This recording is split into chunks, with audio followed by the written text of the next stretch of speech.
ஆண்டவராக இயேசு கிறிஸ்து நாமத்தினாலே இந்த நாளில் உங்களுக்கு வாழ்த்துக்களை தெரிவித்துக் கொள்கிறேன். எப்படி இருக்கீங்க? சந்தோஷமாக இருக்கீங்களா?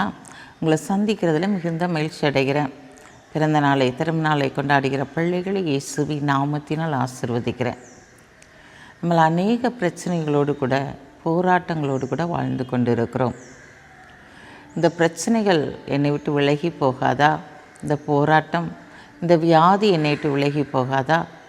ஏதோ ஒரு விதத்தில் நான் போராடி கொண்டே இருக்கிறேன் ஆண்டவரே, இந்த போராட்டத்திலிருந்து எனக்கு ஒரு விடுதலை கிடைக்காதா என்று சொல்லி ஏங்கி தவித்து கொண்டு இருக்கலாம். பிரச்சனைகளை பார்த்து நீங்கள் பயந்து கொண்டு இருக்கலாம். என்ன ஆண்டவரே, ஒரு பிரச்சனை போனால் அடுத்த பிரச்சனை தொடர்கிறதாகவே காணப்படுகிறதே, நான் என்ன செய்வேன் என்று சொல்லி நீங்கள் கலங்கி தவித்து கொண்டு இருக்கலாம். ஆனால் ஆண்டவர் இன்றைக்கு உங்களை பார்த்து சொல்கிறார், உன் பிரச்சனைகள் மத்தியில் உனக்கு ஒரு அற்புதத்தை நான் செயல்படுத்தப் போகிறேன். உன் பிரச்சனைகள் எதுவாக இருந்தாலும் அந்த பிரச்சனைகள் மத்தியில் நான் ஒரு அற்புதத்தை இந்த நாளிலே உன் வாழ்க்கையிலே செயல்படுத்தப் போகிறேன் என்று சொல்கிறார். வாசிக்கிறேன், கேளுங்க. உபாகமம் 28ஆம் அதிகாரம் 7ஆம் வசனம். உனக்கு விரோதமாய் எழும்பும் உன் சத்துருக்களை கர்த்தர் உனக்கு முன்பாக முறியடிக்கும்படிக்கு ஒப்பு கொடுப்பார். ஒரு வழியாய் உனக்கு எதிராய் புறப்பட்டு வருவார்கள், 7 வழியாய் உனக்கு முன்பாய் ஓடி போவார்கள். இங்கே பார்க்குறோம், உன் சத்துருக்களை ஆண்டவர் ஒப்பு கொடுப்பார். ஒரு வழியாய் வருகிறவன் 7 வழியாக ஓடிப்போவான். பாருங்களேன், அங்கே பிரச்சனை தான், அங்கே போராட்டம் தான், வேதனை தான். ஆனாலும் அவர் அற்புதம் செய்யும்போது 7 வழியாக அந்த பிரச்சனைகள் ஓடி போய்விடும். உன் நெருக்கம் ஓடி போய்விடும். உன் கண்ணீர் துளிகள் மாறிவிடும். ஆம் பிரியமான சகோதரனே, சகோதரியே, உன்னுடைய வாழ்க்கையில் எத்தனையோ விதமான போராட்டங்களை கடந்து வந்திருந்தாலும் இந்த பிரச்சனையை பார்த்து நீ பயந்து கொண்டிருக்கலாம்.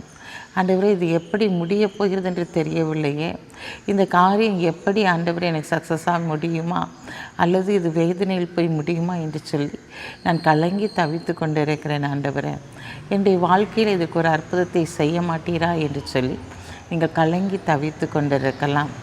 ஆண்டவர் இன்றைக்கு உங்களை பார்த்து சொல்கிறாரு, உன் பிரச்சனையை பார்த்து நீ பயப்படாத, உன் பிரச்சனைகள் மத்தியில் நான் உனக்கு அற்புதத்தை செய்ய போகிறேன்.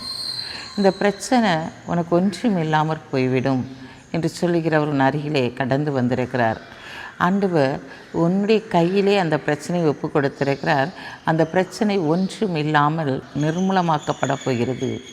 ஆம் பிரியமான சகோதரனே, சகோதரியே, உன்னுடைய வாழ்க்கையில் எத்தனை போராட்டங்கள் வேதனைகள் கடந்து வந்தாலும் அந்த போராட்டங்கள் மத்தியில் தேவன் இந்த நாளிலே ஒரு அற்புதத்தை செய்ய போகிறார். நீ எதிர்பார்க்கிற அற்புதம் உன் வாழ்க்கையில் நடக்கப் போகிறது. நீ எதிர்பார்க்கிற அதிசயம் உன் வாழ்க்கையில் நடக்கப் போகிறது. ஒரு வழியாய் உனக்கு பிரச்சனை வந்தாலும் அந்த பிரச்சனைகள் 7 வழியாய் ஓடி போக போகிறது. நீங்கள் பயப்படாதீங்க. கர்த்தர் உங்கள் கூட இருந்து ஆளுகை செய்து வழி நடத்துவார்.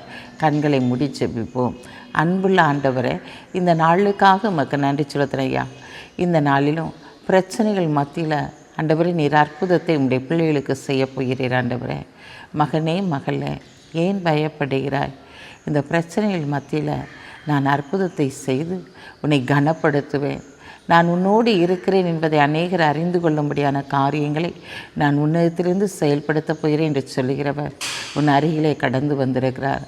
உன் பிரச்சனைகள் அனைத்தையும் மாற்றி போட்டு இந்த நாளில் உனக்கு சந்தோஷமும் சமாதானமும் கொடுக்கும்படியான காரியத்தை தேவன் செயல்படுத்தப் போகிறார். அதற்காக ஆண்டவரே உமக்கு நன்றி செலுத்துகிறோம். அந்த நாளில் பிறந்த நாளை திருநாளை கொண்டாடுகிற பிள்ளைகளை இயேசுவின் நாமத்தினால் ஆசீர்வதித்து ஜெபிக்கிறேன். சப்பா, இந்த நாளிலும் நான் உன்னோடு கூட இருக்கிறேன்னு சொன்ன வார்த்தையின்படி அப்பா உங்களுடைய பிள்ளைகளோடு இருந்து நீர் ஆளுகை செய்து வழி நடத்துங்க. இயேசுவின் நாமத்தில் ஜெபிக்கிற நல்ல பிதாவே, ஆமென்.